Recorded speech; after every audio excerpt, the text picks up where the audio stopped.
बाहवाला अहादीस सहीहा हदीस नंबर 1690। हज़रत अबू उमामा रज़ियल्लाहु ताला अन्हु रिवायत करते हैं कि रसूलुल्लाह सल्लल्लाहु अलैहि वसल्लम ने इरशाद फरमाया कि अगर किसी शख्स ने किसी मामले में अपने भाई की सिफारिश की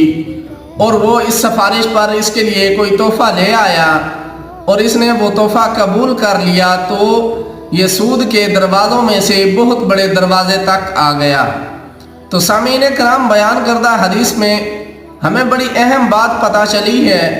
कि जैसे हम रोज़मर्रा की ज़िंदगी में कोई गरीब, कोई मुफलिस बंदा हमारे दरवाज़े तक आन पहुँचता है और किसी काम को लेकर वो हमसे सिफारिश करने को कहता है तो हम उसकी सिफारिश तो कर देते हैं, लेकिन बाद में जब उसका काम हो जाता है, वो कोई तोहफ़ा ले आता है या कोई और साजो सामान ले आता है हमारे लिए, तो हम उसको रख लेते हैं। तो ये सामान हमें उस